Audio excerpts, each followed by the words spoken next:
crisis in America, but did you know there is another answer to pain management? CBD oil. And not all CBD oil is the same. The CBD formula provided by Physician's Choice is safe, legal, and most of all, effective. And we have a special offer. Visit PCCBD.com today, and at checkout, use the coupon code BAMA for 20% off your entire purchase. That's PCCBD.com, coupon code BAMA, and get the relief you deserve now.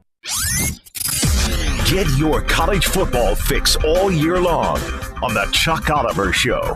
The king of college football brings you 2 hours of live and local college football talk throughout the year with the biggest experts from across the nation and exclusive interviews with the coaches and players you want to hear from. It's the college football talk you deserve on the Chuck Oliver Show. This is Chuck Oliver. Listen to me weekdays at noon on 97.7 ESPN The Zone. One speech. Don't give up. Don't ever give up. Visit v.org/donate today.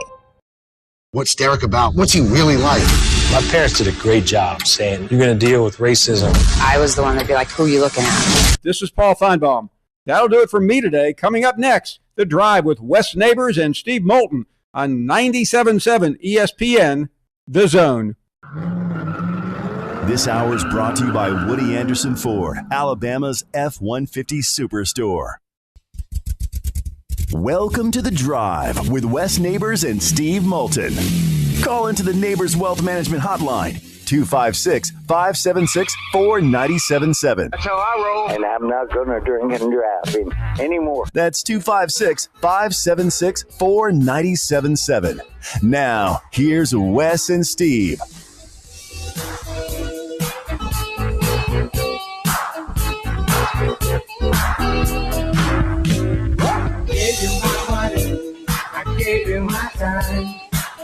Welcome in to this edition of The Drive here live from the Furniture Factory Bar and Grill, along with Wes Neighbors. Steve Moulton here with you. Well, this is why you need to get here before the music starts. Let me pause everything.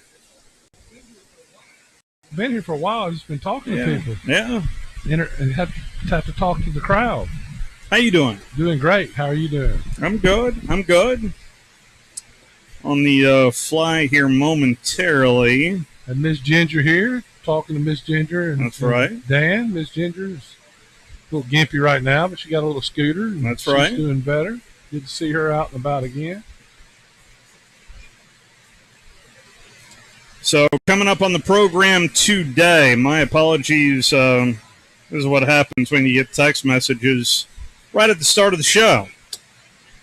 Coming up on the program today, we will talk a little Braves, Mets, as wow, Matt Scherzer proves why he is still one of the game's elite last night. Boy, he carved up the Braves pretty good, but we'll see how the Braves can bounce back potentially here tonight and kind of go from there, as the Braves are now down by 2.5 games to the Mets, but the series continues over there at Truist, and we will have that action for you as soon as we are done here tonight. Coming up on the program, though, we have featured Huddled with Harse. It is the podcast of the Auburn head football coach, Brian Harsin, and One Huddle with Harse. This is episode 6, is Dana Marquez, who is in his 17th season with the Auburn program and serves as Auburn's football as associate athletic director of equipment. And he has a unique story, bouncing around from banking to cooking to equipment. So it's, I tell you, his story is very unique, and I think you'll find it very fascinating, especially the banking side of things and how he got out of banking and back into the world of collegiate football. So looking forward to that coming up here momentarily. Nick Saban was on a podcast, a brand new podcast That's a podcast called Always College Football, and it is hosted by Greg McElroy, the former Alabama quarterback, and had Nick Saban on and spoke at length about a number of things, including name, image, and likeness. Here's a little bit of what Coach Saban had to say to GMAC in his brand new podcast on the impact, or really the realignment and the future of college football and where we go from here. Well, the pre-alignment, I think, there's a lot of tradition, in conferences that will no longer exist.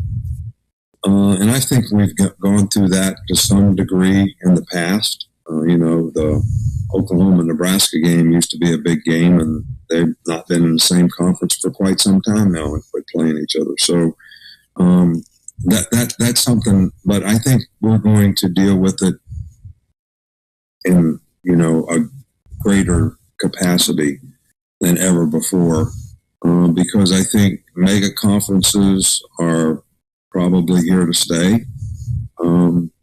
And, market share, there's a lot of that involved in why are we doing what we're doing. My biggest concern is competitive balance.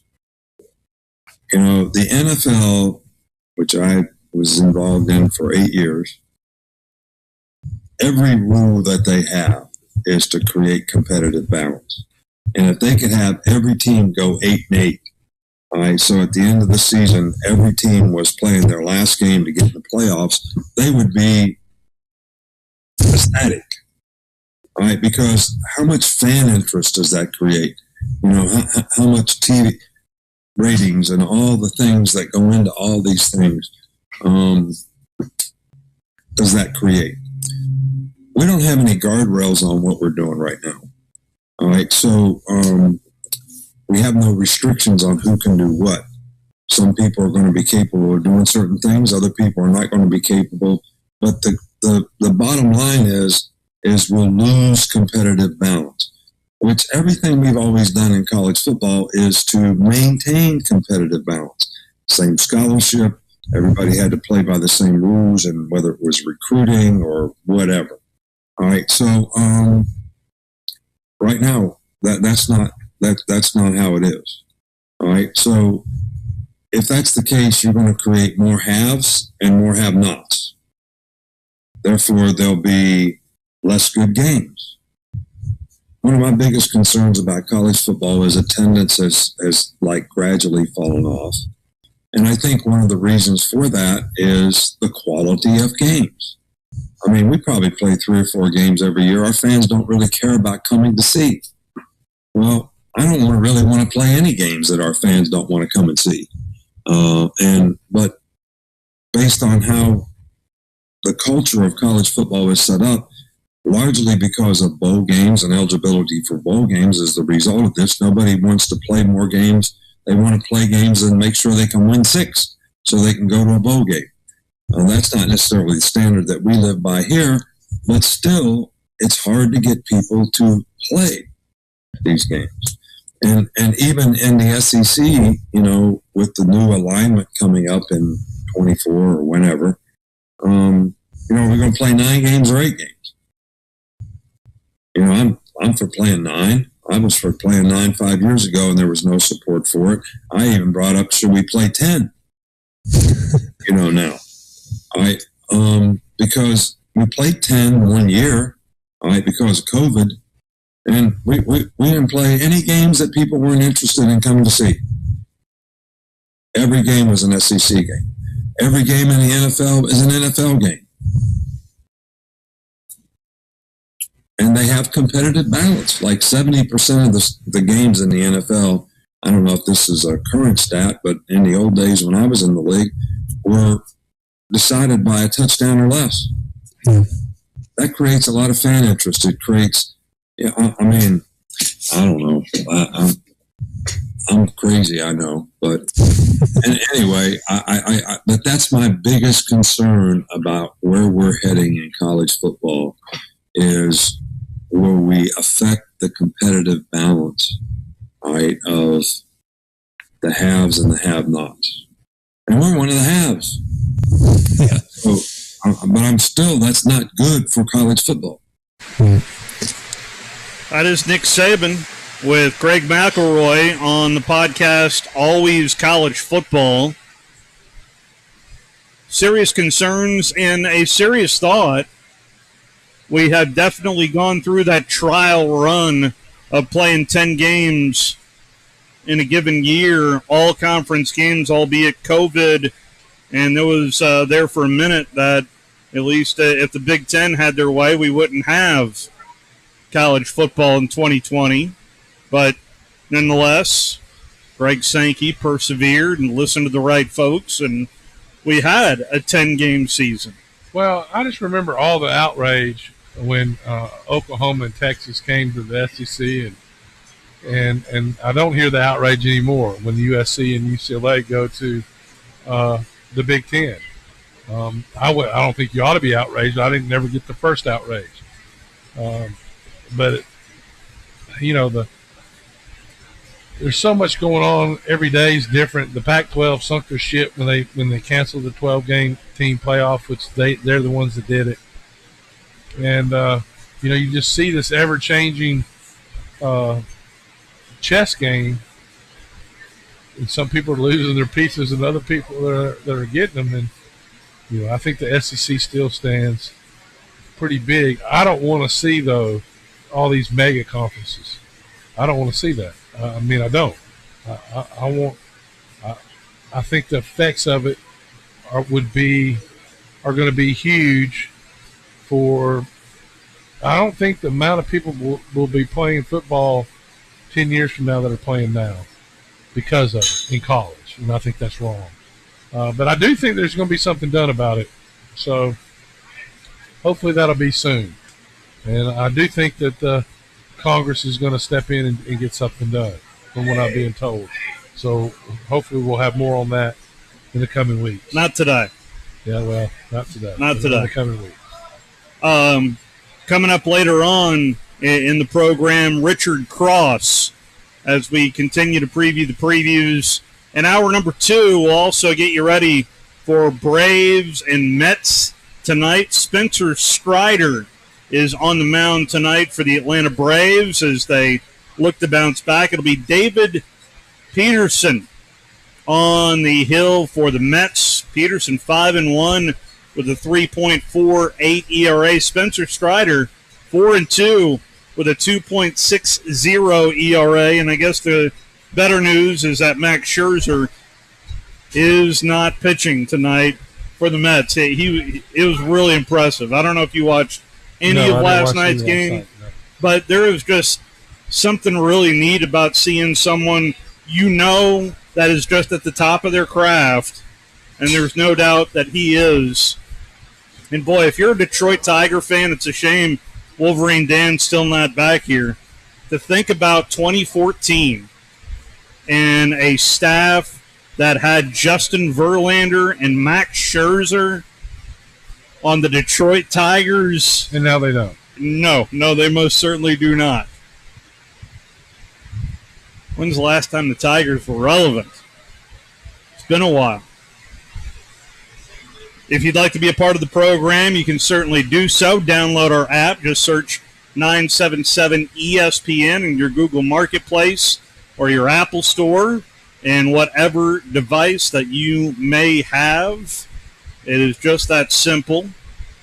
And, of course, we hit their Furniture Factory Bar and Grill. It's Tuesday. You know what that means. Pedro's birthday, and Jen's going to tell us what's going on. It's happy hour. It's happy hour. How you doing, Jen? That's what's going on. How you doing, Jen? I'm good. How are y'all? Good. If I can just get cool enough standing right here. Well, we got the fan over here. So. I know. I feel like if I stood over there, it'd just be a little too close for comfort. I wouldn't want to be in y'all's personal space or anything.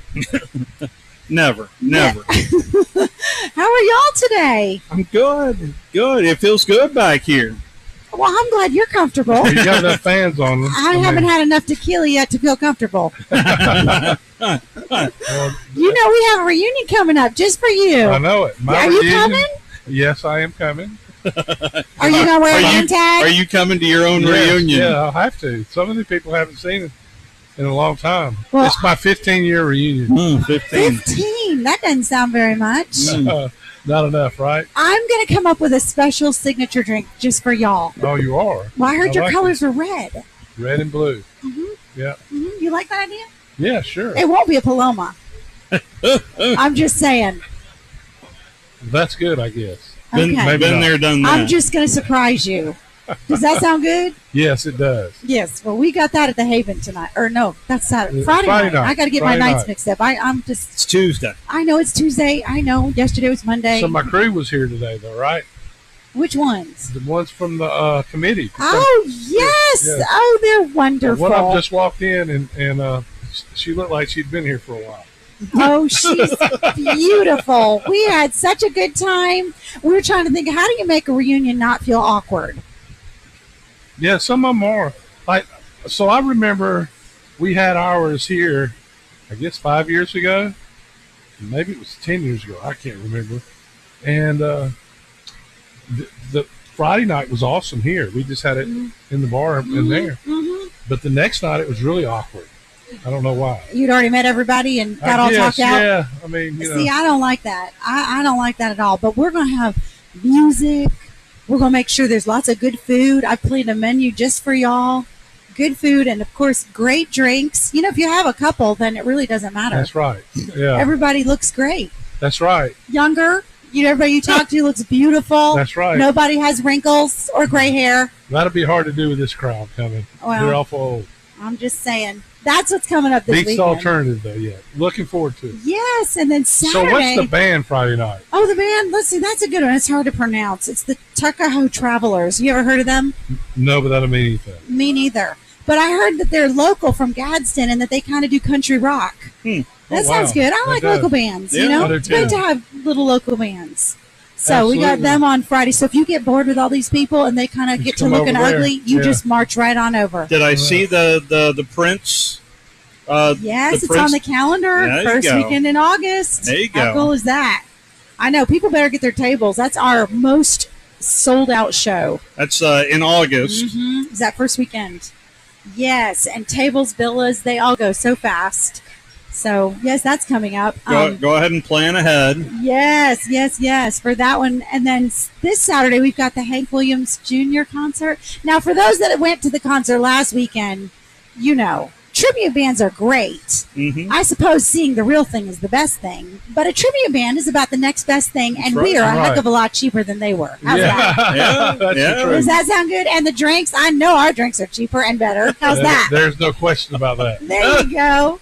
In both categories. There you go. Let alone the help. So tomorrow night, tonight's Pedro a birthday. Karaoke. And you have karaoke. Yes, for all these people that like to just, sing along. And then we have Wednesday night, we're still doing the cowboy deal. How's we're that still going? doing that. I think it's going okay. Actually, no, it was it was a great weekend last Wednesday. Yeah, weeknight, I should say. Yeah. No, it was great.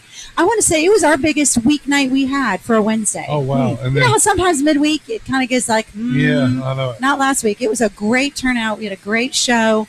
No, that was a good week. So I'm hoping for the same thing this week. Pumped it hard with Facebook and all that. So I'm hoping for another great Wednesday. Thursday's bike night, Fusion Barbecue. I'm telling you, I'm sitting there looking at this traffic on 565. Yeah, just get off on the 72. I know, get off on the Oakwood exit. Well, actually, if you get off on the exit before, which is the Parkway, and go by the, I guess it's Pratt Avenue. Mm-hmm. It changes 3 times. I think it's Pratt Avenue. You take a right, come down to Meridian, come on into the furniture factory here, and get out of the traffic. Mm-hmm. And look at that. It's all like just slow as Christmas. Back it up. I mean. And so of course, Thursday night is bike night. Yes. And there's some bikes here tonight. They're here early. Are they really? They might be staying the whole time. Who knows? You never know. No, bike night will be good. That Fusion Barbecue, that'll be good. So we've got that. And then Did you know, I did learn something about Hank Williams Jr. Did you know why he was called Bocephus? Yeah. Why? I don't know why. I know he's been called Bocephus. Did you know that it was after that little ventriloquist dummy? No, I did not know that. Well, I didn't know that either. So, I didn't know that. I did learn something I just thought, there might be a fun concert Saturday. So, anyway, we've got our villas sold out for that one. So that is awesome. I think we've got a great week planned. And so how do you get in touch with you? If you want to have a party? Oh, they need to call me. I'm the party lady. Hey, darling. I am. Let's see. They can call my cell at 256-426-1989. They can always come see me at the factory because I'm here at happy hour. So that's a good time to come, right? Our Facebook page, thefurnitureFactoryBarGrill.com. So there's lots of ways. They can call the factory, any of the above, or come on and have a drink. It's happy hour now. There you go. Get off that parkway. Oh, and come on down. And come on over. Absolutely. Thank you, Jen. Thank you. Let's go ahead and take our first time out. Dana Marquez from Auburn University joins us next, right here on 97.7 ESPN The Zone. You're listening to The Drive with Wes Neighbors and Steve Moulton on 97.7 ESPN The Zone. Tom Abraham here from my friend Brian Hamaker and his team at North Alabama Mortgage. Look, buying a home is the biggest purchase you will make in your life, and it can be a bit intimidating, so you want people that can help walk you through the mortgage process and get you the best deal possible. That's what North Alabama Mortgage does, and they do it in Alabama, Tennessee, and Florida, from first-time purchases to refis, conventional, VA, FHA, and USDA loans. They have the solution at North Alabama Mortgage. Visit NorthAlabamaMortgage.com to learn more. That's NorthAlabamaMortgage.com. When our lives were interrupted, Madison Academy immediately began distance learning instruction thanks to our Apple device program and a well-prepared faculty. When our success in athletics led to a new competitive balance rule, Madison Academy was prepared to face the new challenges head-on. We understand a thing or two about winning, and it always begins with preparation. Learn how our balanced approach to learning prepares the mind, body, and soul. Visit our website at macademy.org to learn more. Strong minds, strong faith. That's Madison Academy. What's better than Valley Equipment Rental? 2 Valley Equipment Rentals, and that's just what we have now. The original on the South Memorial Parkway between Drake and Airport Road, and their second location on North Memorial Parkway just north of Winchester Road. Valley Equipment is locally owned and has more skid steers, excavators, and lifts than anyone in the area, plus all the small tools that you need to get the job done like a pro. And if you are a pro, you need to check out the new North location now because Valley Equipment has what you need. Learn more at valleyequipmentrents.com. I'm here with Stan McDonald of the Stanton Law Firm. Stan, I guess you are the Stanton in the law firm. Yes, Wes, that's me, and we started the Stanton Law Firm so that myself and 4 other attorneys with me can help clients litigate, negotiate, and creatively solve legal and real estate problems. Now, Stan, you grew up on a family farm in this area and have made a name closing on houses and land with your closing company, Jacob Title. I grew up on a farm, which used to be in the country. That, plus having closed on so many homes and farms, one of my colleagues started referring to me as a classic dirt lawyer.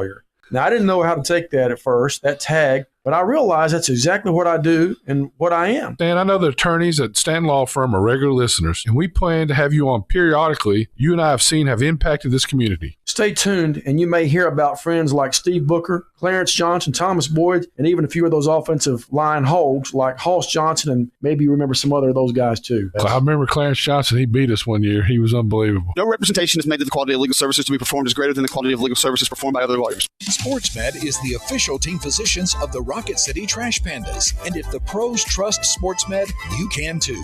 SportsMed provides every service you might need for complete orthopedic care, specializing in orthopedic surgery, sports medicine, joint replacement, spine surgery, neurosurgery, and podiatry. And they offer their own brace shop, in-house full-body MRI, physical therapy, walk-in clinic, and so much more. 4 locations and on the web at sportsmedalabama.com.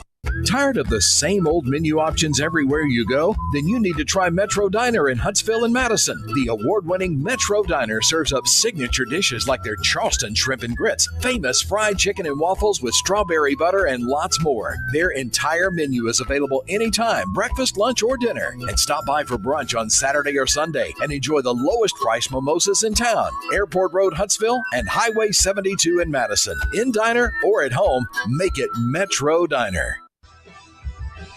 Hey everybody, my name is Jonathan Dunwoody and I own Minuteman Press. We've proudly served the Valley for almost 13 years now and are located at the corner of 8th and Governors. We specialize in signage and vehicle graphics from simple lettering to full vehicle wraps.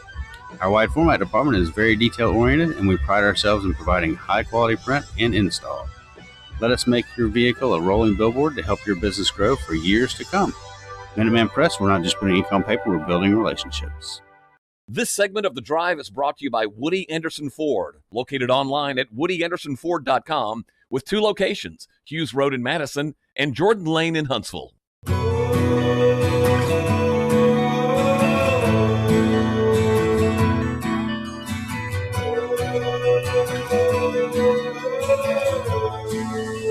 Back here at the Furniture Factory Bar and Grill, along with Wes Neighbors. Steve Moulton back here with you as we head out to the Neighbors Wealth Management Hotline. And usually Wednesdays we do our, at least I've listened to every single Huddle with Horace and had to reach out to the Auburn office. I've done it a couple of times, but it was episode 6 of our next guest that featured our next guest. And Dana Marquez from Auburn University, the Associate Athletic Director, is kind enough to join us. Dana, how are you, sir? Oh, fantastic. Having a great day. Excellent. I appreciate you hopping on with us. And, wow, your story is that was awfully entertaining with Coach Arson. And I'm not sure exactly where to begin. So how about did you play sports in high school? I did for a certain period of time. So if you heard the podcast, I had some health issues growing up, but I did play all the way through high school up to my senior year. Homecoming game was my last game I ever played due to a heart condition. But I played football, baseball, I wrestled, played basketball. So I was a pretty active athlete growing up. So just unfortunately all ended sooner than I wanted it to. So one other part of it was, if I got this right, you're 6'5", trapped in how big of a body?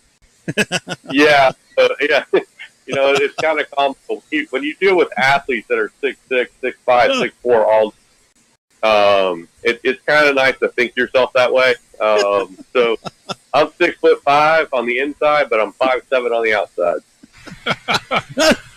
Missing a foot there. Yeah, something like that. But it's just kind of one of those things. You kind of lighten the mood a little bit in the equipment room, and when you're fitting equipment and dealing with these big, gigantic athletes, you really kind of, believe it or not, got to bring it down to your level. So if they understand that, it's a great way to get to break the ice a little bit, and they understand what we're trying to do and what I'm trying to accomplish when I fit them. So when you went to Colorado State University, did you know what you wanted to do? Oh, no way. I had no clue whatsoever. I know I wanted to get into some type of sports when I got there, and at the time, sports medicine made the most amount of sense. It just wasn't for me. I was not the best student out there, but one thing kind of led to another. Kind of in the podcast that my wife was in a sorority, and one of her sorority sisters was dating Kevin Verdugo, the starting quarterback at Colorado State, and we got introduced. And one thing led to another. I asked him to see how I can get involved with the football program, and he introduced me to Pete Brickhofer, who was the equipment manager at the time, and that's kind of how my career started in equipment, was really by an introduction to the quarterback, and kind of things went from there. Right, and some of the many stops of your career ended up catching footballs from John Elway. And did I hear that right, that he wasn't the hardest football thrower that you've caught footballs from? At the time, yeah, it was kind of one of those things. John never threw the hardest at me. I think there's a bunch of reasons for it. Tommy Maddox and I were the same age, and we went to the Broncos at the same time, and I think he did it on purpose. So Tommy he didn't have a problem unleashing the ball on me at all. Now, I've seen John Elway throw, full velocity, and no way would I ever want to stand right behind it and try to catch it. In terms of velocity, how about Cam Newton? I mean, are we talking same ballpark or? No, I think if I had to go, I've had the opportunity to catch a lot of great quarterbacks. So Aaron Rodgers was probably equivalent to John Elway, and from an accuracy standpoint and just the feel of the ball. Cam Newton, he used a lot of his body, he didn't use a lot of his legs, but he did throw a pretty good ball, but nothing that was overly powering. So if I had to take a look at Kyle Bowler, another great quarterback that I was with at Cal Berkeley, that guy threw a really pretty ball, but no one really threw hard at me except for Tommy. Everybody else is kind of warmed up. It was a great time in my career to one, be able to do that as a 21, 22-year-old kid, and really, hang out with some great athletes. Of all your stuff, the one that is most curious to me is cooking school. What made you? I heard you say you got tired of macaroni and cheese, but right. I mean, cooking school that's impressive stuff, honestly. Yeah, no, really. My mom was a fantastic cook, and my wife Liz and my father-in-law, they're all great cooks, and I just really found an interest in it when I was in college. I'd say I just got tired of eating macaroni and cheese, but the reality is there was a lot of creativity behind it, and part of the podcast you may have heard, I'm dyslexic, and part of that creative process of being dyslexic, it just kind of really blended in really well with that. And it was an opportunity that I really couldn't pass up, and absolutely had a phenomenal time doing it. And at no period of time did I ever want to become a chef and cook in a restaurant, because at the time I was still working in equipment. I just thought it was a great opportunity to learn a new craft and get creative with it, and I had the opportunity to do that. Best dish that you've made from start to finish is what, in your opinion? There's a couple of them. I really like black ink squid pasta made with cuttlefish. I love making a paella dish from Spain. That was probably one of my favorite dishes my dad liked me to make. Every Christmas we make homemade pasta and ravioli. More on the European northern Italy side and a lot of Spain. That's kind of a lot of my heritage is in Costa del Sol, Spain, and so I do a lot of fish. It was great. I just got back from New York last week and got to spend a lot of time at an Italian market there on the Trade Center, World Trade Center number 3, and spent a lot of time in their eatery up there, and just had a really good time eating my way through New York. Toughest cuisine to master, because if you think about French delicacies, and heck, I'll even throw in gumbo. What's the hardest to learn and really get good at? Wow. I think the hardest thing that is hard-boiled eggs, right? Huh. It's really? Learning how to hard-boil an egg or do a soft-boiled egg and do it right. There's so many ways of doing it, or even just doing a really good poached egg and not forgetting the vinegar and doing all that stuff right. So when you break into that egg, the yolk is still warm and it really does custard over everything. So that one was pretty difficult to get it right all the time because it is such the science behind it is pretty cool. So just trying to get that done right is probably was the hardest thing I had to learn. Hardest for me is a risotto, because that is just a fine line in between spectacular and awful. Yeah, well, it's time, right? It's time and stirring. And most don't have the patience for it. It's knowing when, how creamy it needs to go right before it breaks. And if you're on, you're on. And to your point, if you're not, well, you're still not bad. It's just not going to have that creamy consistency throughout the product. How does learning that help you do what you do today? Wow, it's an everyday process. I mean, you look at college athletes today and what the equipment world's all about, in that keeping up to speed on fashion, textiles, what's going on in the shoe market. Now with name, image, and likeness, and what these kids like and don't like, having to stay on top of the technology, stay on top of trends, that's very much the food world, right? Is you can't just cook with butter all the time. You can't have to bring tea or something like that to change it up, to change your textures, your profiles, things like that. So that's really what the equipment world really has become, is how to adjust and, be able to provide at a very high level of safety, technology, education, all in one lump sum. And that's really what I find the equipment world to really be right now. When I was in school, in college, they used to put an X on all our equipment so we wouldn't steal it.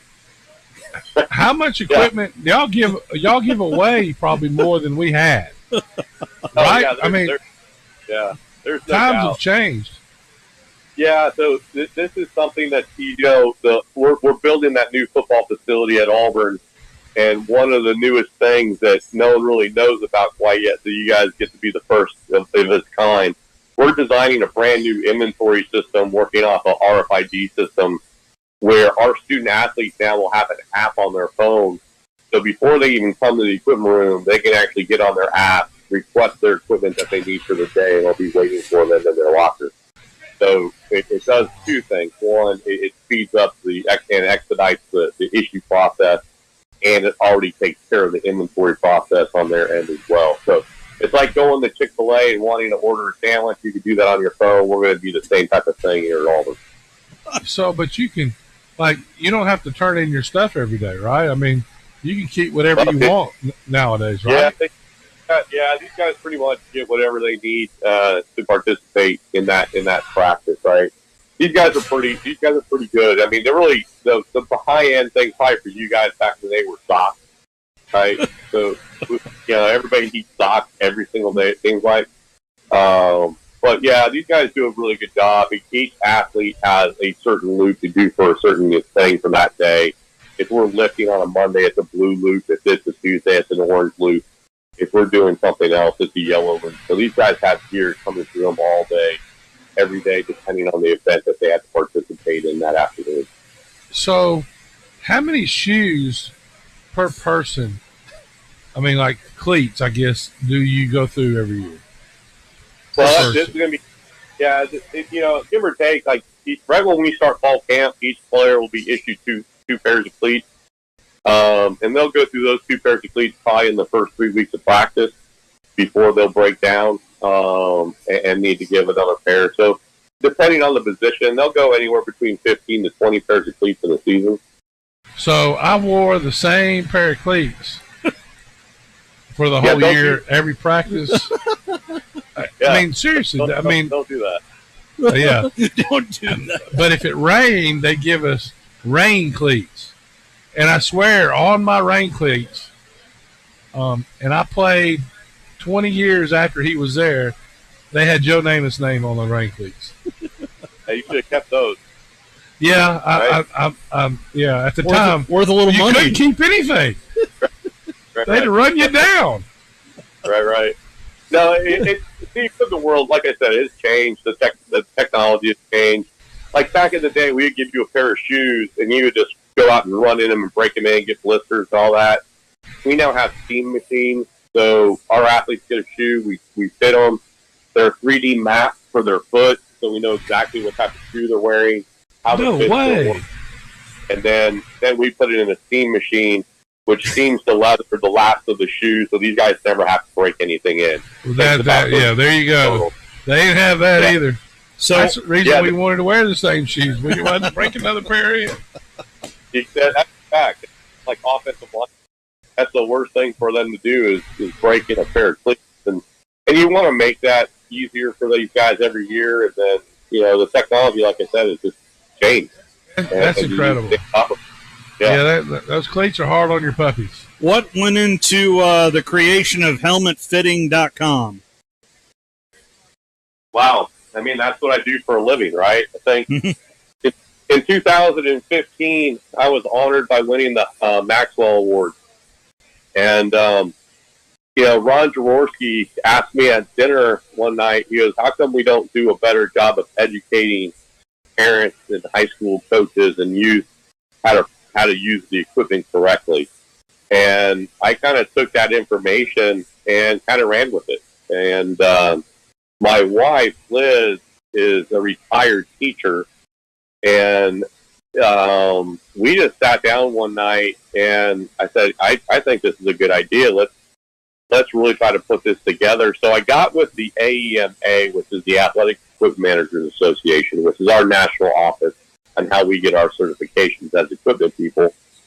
And I asked them if this is something that we could really kind of put together and do it easily where a parent or a coach could really, get this information and run with it. No, the hard part wasn't getting people on board. It was getting the manufacturers on board.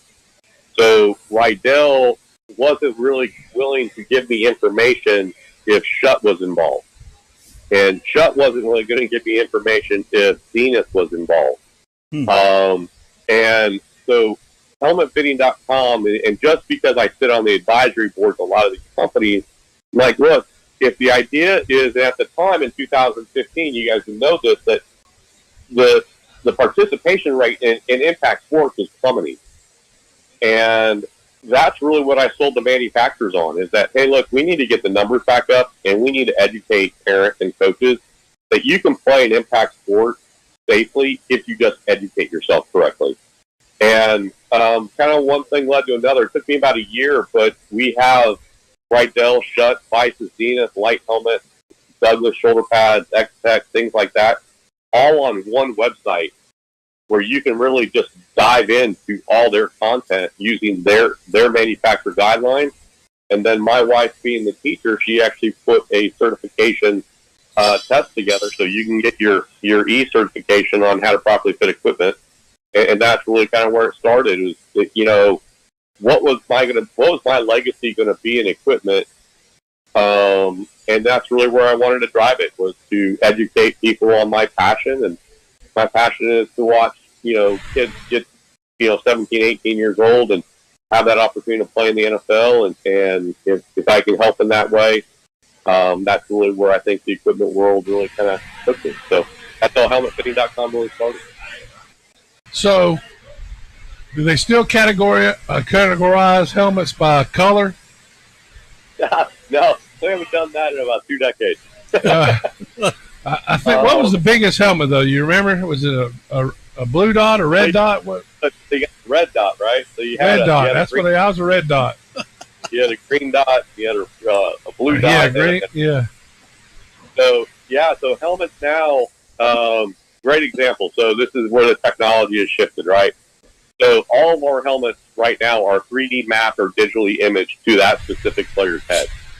So everything inside of that is mapped specifically for that student athlete. So there is no more air in these helmets at all. It's new high-tech foam technology, and obviously the shapes of the helmets have changed and the materials have changed to help with impact, obviously, and trying to work on that repetitive hit when it comes to concussions and so on and so forth. So has that brought it down? I don't know if it's necessarily brought it down. I think I'm still waiting on numbers to see that. I know that from a standpoint of fit, comfort, you have a better shot of protecting the student athlete when that helmet and that and you're following that guideline a little bit better. I really feel that we're on the uptick of trying to beat that system a little bit. So I'm super excited about this stuff, what we're doing in the equipment world now for safety, not just with helmets, but with So when you do that map, do you ever make fun, like get one? I mean, who has the worst head on the team? You get one that kind of looks like Germany or something, Germany. Yeah, you get those guys with the big dreadlocks, or it's really trying to map hair sometimes versus head. But it's the hardest part of the high school world is that these guys, Dana, we don't have a helmet. I get this phone call at least 3 or 4 or 5 times a year. Dana, we don't have a helmet to fit this student athlete. He's too big of a head. Only to find out you're not fitting his head. You're trying to fit his hair.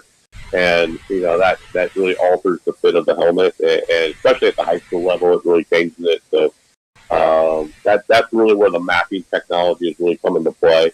Because you can really pin down the size of the helmet and the intercept of it to make sure it's correctly. So I remember they used to give you a green dot, and if it didn't fit right, they start pulling out the patty. Yeah. I mean, that's back in the day, right? Right. So that really start adding air. Either or, it was going to be too big or it's going to be too small. So I'd be interested to see if the having dreads, if you can get the helmet to fit right, would help the impact part, like a cushion, right? Yeah, I think that's really kind of where you're at. Is how do we? What we really trying to do with the helmet is make sure that it has complete contact with the head. And if we can't get it, how firm can we get it to the hair, right? And right. When that hair is compressed, are we completely compressed as well? So that's why it's important to map it and where, like I tell our student athletes when we're getting ready to fit helmets, if you're going to braid your hair, I need you to wear your hair to fit your helmet, how you're going to wear it on game day, how you're going to wear it during practice. I don't want you to come in and you have just a big afro today, and then on game day you're going to braid it. Your helmet will fit completely different. So that's a big educational tool for these student athletes is that, hey, look, whatever you're going to do for game day, how you're going to wear your hair, that's exactly how I want to fit your helmet. So do they have sensors in the mouthpiece or in the helmet for concussions now? Yeah, you have them for both. You have your option. There is a company out there that puts it in the mouthpiece, and then you also have the sensor system inside the helmet. And the kicker is it's understanding that what that is, right? It's not monitoring concussion so much as it is just impact and where that impact drives. And when that buzzer goes off, then they go talk to the player, right? Make sure he's okay. The biggest thing there is just understanding that there's no way to put a sensor inside the brain cell, right, to actually see how much that brain has shifted at impact. So it's really taking a look at that outer impact of what happened. Hey, look, you got hit at 6,000 pounds of pressure per square inch in your left lobe of your helmet. We need to check you out, right? But that's kind of all over the place right now. What numbers do you go off of and things like that. But I think right now the technology's getting there. We're just keep on following it. So Dana, somewhere else you went with Coach Harsin was what the equipment room looked like when you first jumped on campus at Auburn University. Paint me a picture, if you will. If you could do your best, Andy Burcham, and give me a play-by-play of what the equipment room looked like at Auburn University.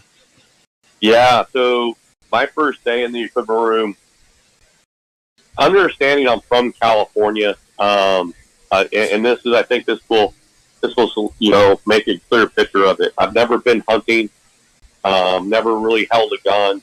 I'm not a real big outdoors guy. So when you walk into an equipment room and you're moving here from California to the south, and you walk into the equipment room and there's a rattlesnake on the wall, just the skin. You're like, what is it for? Is it just, is it decoration? And then the other thing was walking in and just looking at the deer heads and everything else. The pride in the outdoor world of what Auburn equipment really was pretty noticeable right at the beginning. The other thing that was really noticeable at the beginning was nothing was labeled. Everything was just thrown on shelves. There was no organizational to it. it was just there, stuffed in boxes, and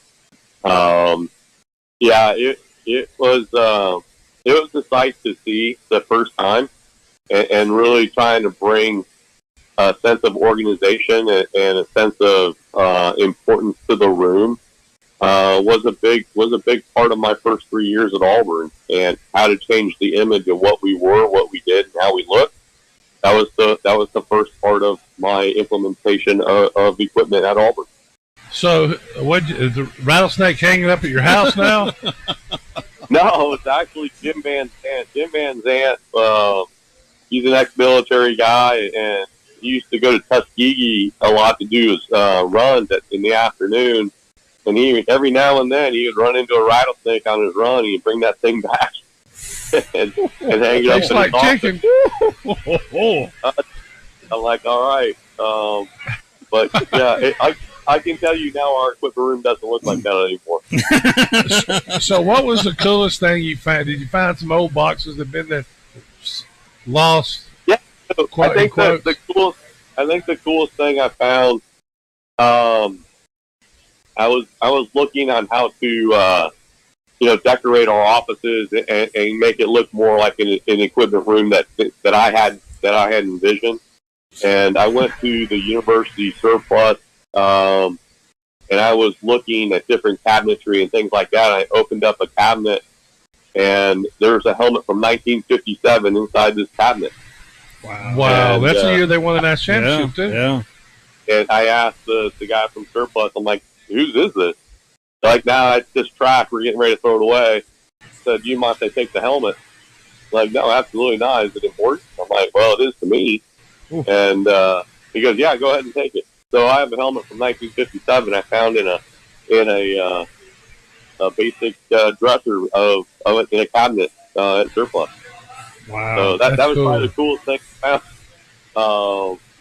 We found some other stuff down the road, and but nothing beats that. That one was pretty much off point. So there. Well, Dana, we have only scratched the surface, but we sincerely appreciate the time. I know you're getting ready for the busy part of the season for you, so thank you so much for carving out some time for us, sir. Yeah, I really appreciate it. This was a lot of fun. Call me anytime. Love to help.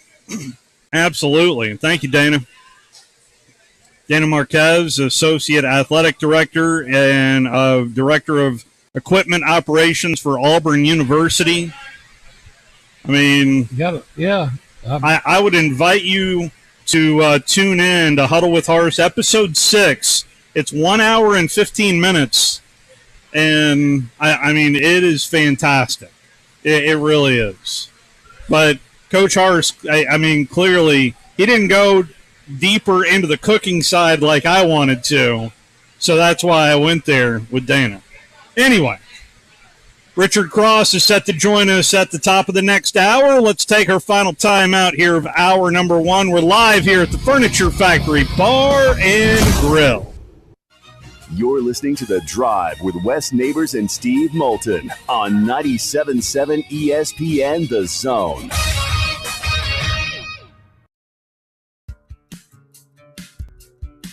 Did you know that your car, truck, or SUV may be worth over 30 or 40% more than it was last year? It's true. Bobby White back again for Woody Anderson Ford, and we'd love your trade-in for a personalized custom factory order on a 2022 Explorer, Expedition, Ranger, or F1. We interrupt this message to announce our $1,000 appreciation cash reward. Attention all active military, reservists, retirees, and all veterans, plus first responders, police, fire department, EMTs, and medical professionals. An appreciation for making Huntsville the great city it is. You'll receive a $1,000 exclusive reward in addition to any public offers on most all 22 Fords. So please come see us today. Our Ford Gold certified or low mileage, gently used vehicles with great warranties. At Woody Anderson Ford, whether it's a new order or a pre-owned, we promise to always do the right thing. Corner of Jordan and Sparkman. Hope to see you soon. Whether you're a competitive athlete, weekend warrior, or just someone who wants to get into fitness, Neeson Fit Physical Therapy is for you. At Neeson Fit, we work to understand your current symptoms and how your life is being affected, then formulate a specific plan to address your concerns. Neeson Fit offers one-on-one sessions, hands-on treatment, supervised training, and therapists who are goal-oriented and performance-focused. Contact Neeson Fit now to get started. Offices in downtown Huntsville and in Madison. Online at NeesonFit.com. Nesin fit.com. Ann Adams with Berkshire Hathaway Rise Real Estate is the one name to know if you're buying or selling real estate. With years of local experience, Ann Adams offers buyers in-depth knowledge of the local housing market and will narrow available properties down to those you'll be interested in so you can save time when shopping for your new home. If you're ready to sell, Ann offers a seamless process using accurate pricing and expert negotiation skills to make sure you get a fair price for your home. Call Ann Adams today at 256-337-2625 or log on bhhsriserealestate.com.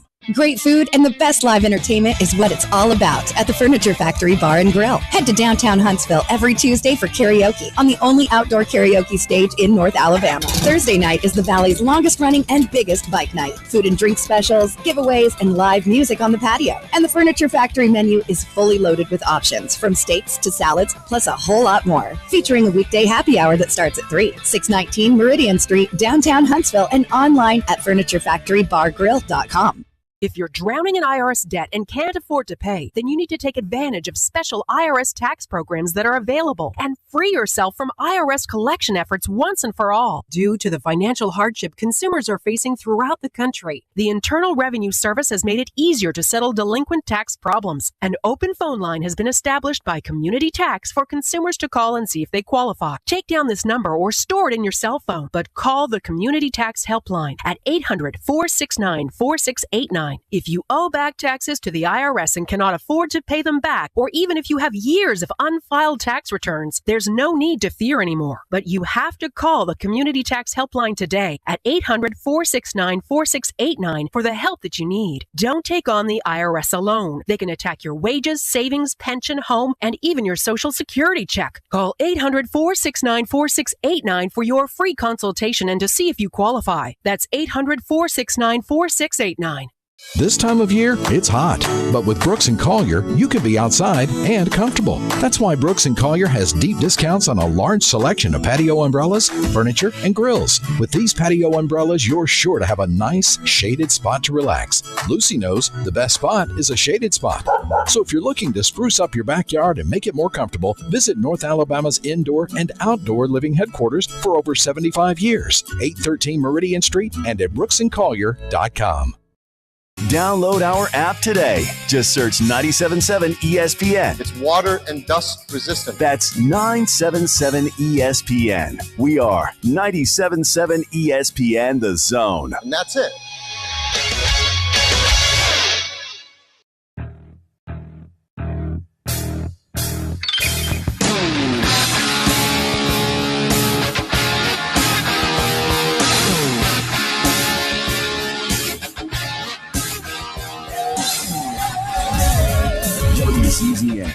Back here at the Furniture Factory Bar and Grill. It's all good, brother. That's the Braves Radio Network giving us their top of the hour ID just a tad early as they are getting ready for Game 2 of their set. Peterson versus Strider set to start at 6:20. We will join that game in progress as we're live here from the Furniture Factory Bar and Grill. But coming up on the other side, our focus will turn to a place with heavy expectations.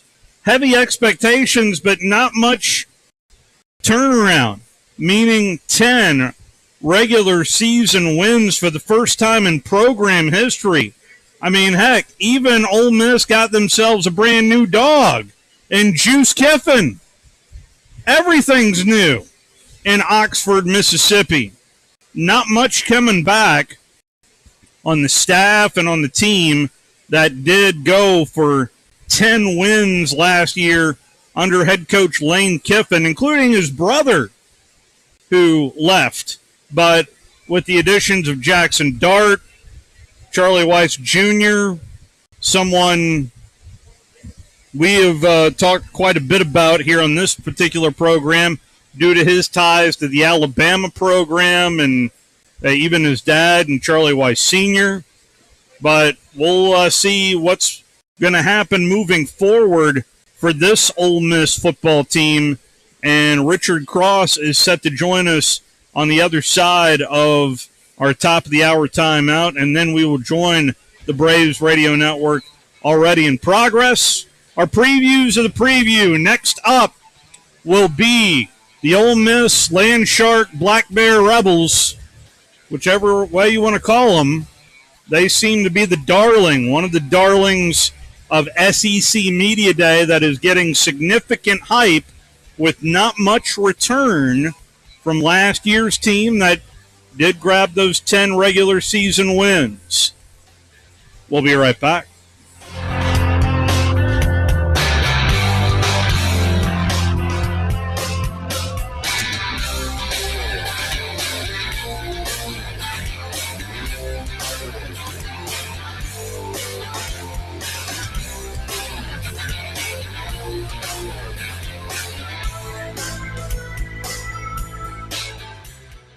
This is Wes Neighbors with Philip with Eagle Insulation, and we have an announcement to make. Yes, Wes, we are now Eagle Masonry and Insulation. We're still a place to call for your insulation needs, but now we offer masonry services. What kind of masonry projects can you handle? Wes, no job is too big, no job is too small. We can do renovations, new construction, outdoor fireplaces, fire pits, brick landscape borders. Well, when you came out to my house, you did both the insulation and masonry at the same time. You guys did rock for me, you did brick for me, and you insulated my house. That's usually done at the same time that you're building a house. Absolutely. It really capitalizes on two services you need at the same time, and you can get one company to handle both of those. Philip with Eagle Insulation will come out, do your installation. He'll do your masonry. They do a great job. They guarantee your work. Check out more online at insulatewitheagle.com and schedule your free examination today. 256-755-1556. Thanks, Wes. WZZN, Union Grove, Huntsville, Alabama. 97.7 ESPN, The Zone.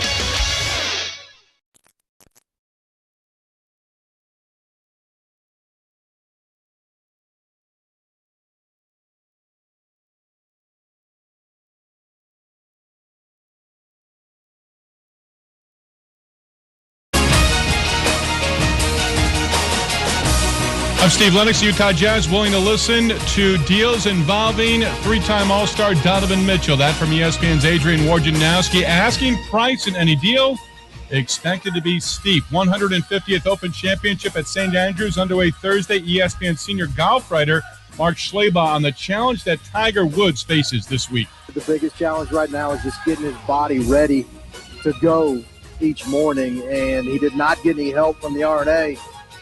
In terms of tee times, he's got a 9:59 a.m.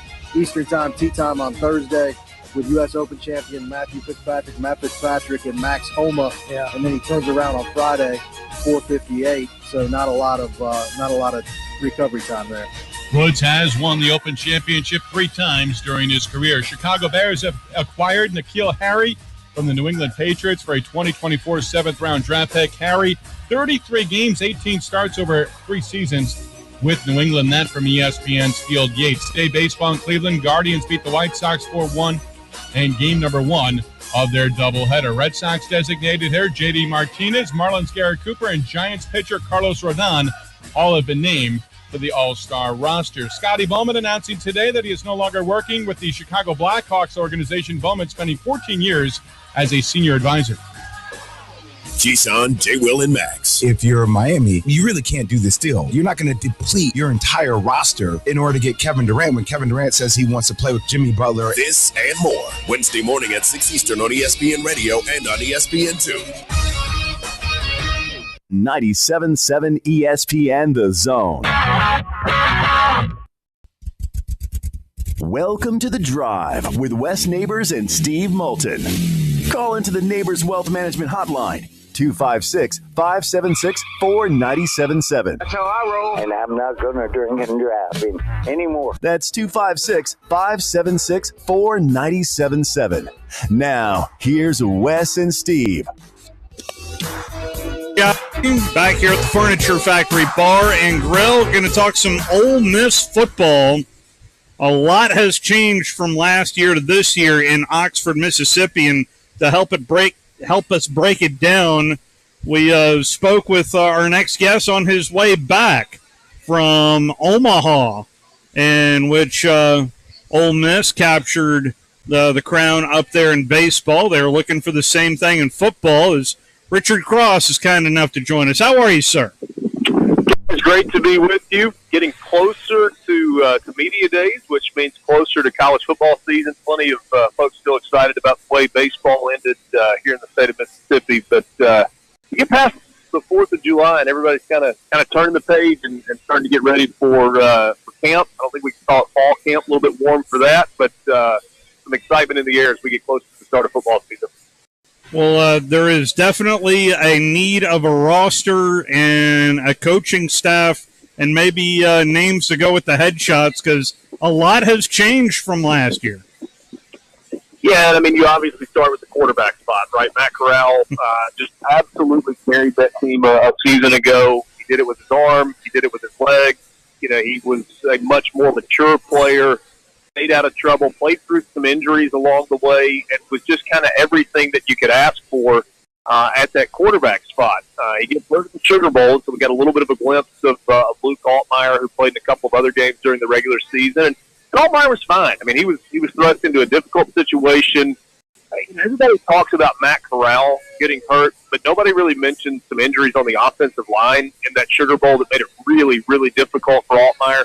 Made a couple of good throws there, but Luke Altmaier is not the name that everybody's talking about at quarterback, although it's very much a race for competition to be that starter. I mean, it's Jackson Dart. And, you know, when you get a transfer from Southern Cal who played at USC and played well before he was injured out on the West Coast, that's a guy that's going to grab a lot of attention. And part of the reason he's going to grab a lot of attention is because he was a transfer portal guy. And we know that Lane Kiffin has had a lot of success in the transfer portal.